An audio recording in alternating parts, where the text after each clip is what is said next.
Mestinya kalau Anda meneliti radikalisme, ayat yang terkait radikalisme diteliti semua. Ternyata di surat Taubat yang disebut suratus Saff, yang bahkan haram baca bismillah, itu ada ayat wa in ahadum minal musyrikin nastajaroka fa'ajirhu hatta yasma'a kalam Allah thumma ablighu ma'mana. Muhammad, kalau ada orang kafir mau belajar Quran sama kamu, ya harus kamu pelajari hatta yasma'a kalam Allah. Setelah mereka mau belajar, ya ablighu ma'mana, thumma ablighu ma'mana, kamu harus menjamin keamanan dia. Itu di surat Taubat, termasuk akhiru suratin nazalat, gak mungkin terjadi mansuh. Tapi orang-orang ekstremis selalu pakai faqatulul musyrikin haitsu, apalan itu terus. Yang orang liberal yang menapani la ikraha fiddin, ya sudah seperti itu.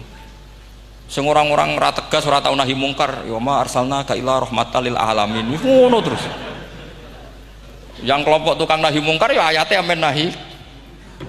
Saya tuh heran, kenapa mereka punya masalah dengan hafalan kayaknya. Kenapa sih hafalannya kok pedot itu? Kita yang hafal semua bingung jadi. Jadi akhirnya kita yang pinter anut sing goblok. Karena saya tuh pernah loh debat sama orang salah, debat gitu.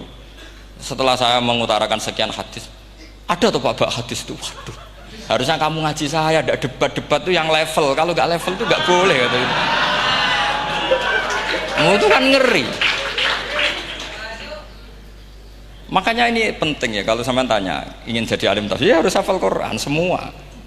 Tapi saya pastikan orang kafir pun bisa memahami Quran, yaitu tadi hatta yasma'a kalam Allah. Sayyidina Umar tuh masuk Islam tuh gara-gara dengar adiknya baca Toha, ma anzalna alikal Qur'ana litashqa illa tadhkiratal liman yakhsha tanzilam mimman khalaqal arda was samawati ula ar-rahmanu alal arsis tawa. Itu dia ma huwa bikalamil basar, tidak mungkin seperti ini karangan manusia, itu tidak mungkin. Akhirnya dia Islam. Banyak orang Islam karena diperdengarkan Quran, karena memang notnya sudah unik, makna kualitasnya juga sudah unik, semuanya itu unik, indah. Mereka juga kalau ada ayat tentang ahkam yang memberatkan, mereka bilang i'ti bi Qur'anin ghairi hada au baddilah. Muhammad harusnya jangan tema itu yang diangkat, bu, cari Quran yang lain yang enggak tema itu. Mereka sampai memilih tema itu karena paham apa karena tidak paham? Karena paham. Makanya di makalah saya pastikan ngaji tafsir itu gampang, karena orang kafir pun bisa. Kalau kasus Ahok itu bukan paham itu melintir, beda, paham sama melintir itu beda. Itu diterjemah kemenang tuh jangan mengangkat kawan orang Islam, bukan ngangkat pemimpin. Ya likanya kalau ngangkat teman saja tidak boleh, apalagi ngangkat pemimpin. Fatal mana berteman sama orang salah sama ngangkat. Itu kan sama dengan santri geblek dikandani kiai ini, "Cung, kowe mbek bojomu jogeman naboi." Suatu saat istrinya lapor lagi, "Pak Yai sekarang tidak naboi tapi nyadui." Karena naboi itu pakai tangan. Pertama dilaporkan kiainya, "Pak Yai, suami saya itu sering memukulin saya pakai tangan gini. Cung, jogeman naboi bojomu." "Nggih Pak Yai, siap." Suatu saat istrinya lapor, "Pak, tetap benjut, kenapa? Kalau nak ini disadui." Mereka pikirannya, sing haram nabok, nak nyaduk halal. Wah, itu kan ngajak goblok bareng. Nah, masalahnya di usul fikih kasusnya seperti itu.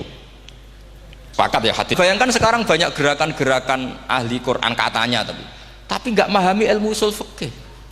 Qurane ra ono ya wis. Nang Quran ra ono cerita harame asu, nak ngono asu ya halal. Ora ono Qurane. Sing ra ono iku tekem ora Quran, iku aneh-aneh. Jadi kita harus ngaji yang banyak. Saya termasuk utang ya sama Imam Syafi'i itu baca kitab Ar-Risalah. Itu kitab yang kadang satu ulama baca sampai 500 kali. Yaitu Imam Syafi'i itu dalam kitab Risalah itu begini, ini termasuk ulumul Quran yang paling penting. Muqaddimahnya begini. Wan nasu sinfani min awalil amri. Wan nasu sinfani. Ketika Rasulullah datang membawa Quran itu manusia hanya ada dua.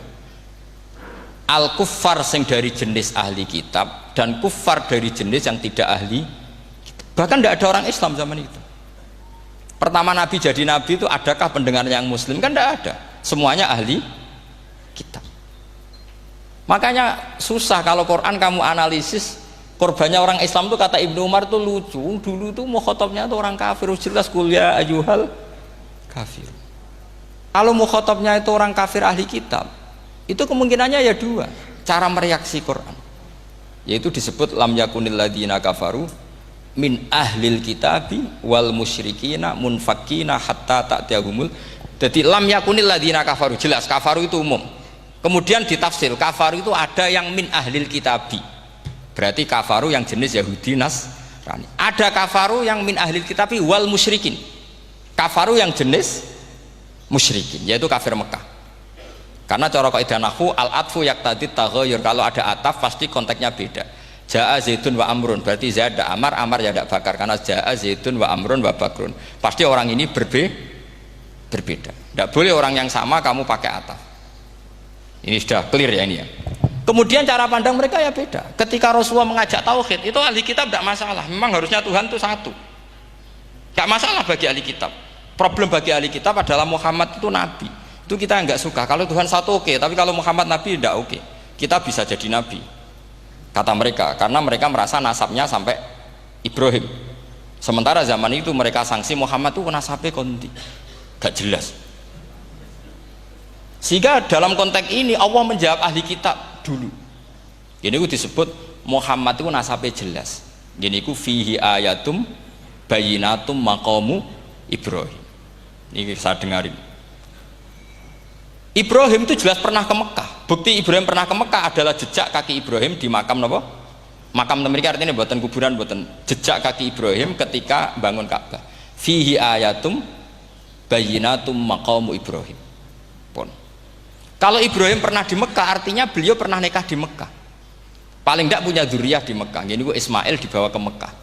Jelas ayatnya wa id yarfa'u Ibrahimul qawaida minal baiti wa Ismail. Ini dengarin ya. Sebab itu saking alimnya berjanji itu beliau tahu betul masalah utama Rasulullah Muhammad adalah disangsikan nasabnya. Sebab itu kitab berjanji pertama cerita setelah dia alhamdulillah macam-macam awalu ma'anab tadi saat terus dia bilang wa ba'du fa'akul huwa Muhammad bin Abdillah bin Abdil Muttalib. Saat terus ya wa Muhammad bin Abdullah bin Abdul Muttalib wasmu Syaibatul Hamdi Humidat Khisaluhus saniyah. Saat terus Ibnu Qusayn, saat terus Sumiyya bi Qusayn litaqasi fi biladi Qudu'atal Qasiyah. Karena dia tahu yang masalah bagi Rasulullah itu adalah masalah nasab bagi mereka loh, bagi mereka yang kafir. Terus beliau ngendikan ditutup wa adnanu bila raibin indadawil ulumin nasabiyah ila dhabihi Ismaila nisbatuhu wa mun. Jelas saya Adnan itu pasti puter cucu-cucunya Nabi Ismail. Karena orang Yahudi yang disoal Muhammad itu, kamu itu siapa? Kok tahu-tahu Nabi? Kamu orang Arab. Orang Arab itu tidak pernah ada Nabi. Yang Nabi itu normalnya orang Israel, yaitu turunan Yahudi, karena Yahuda bin Yakub bin Ishak bin Ibrahim.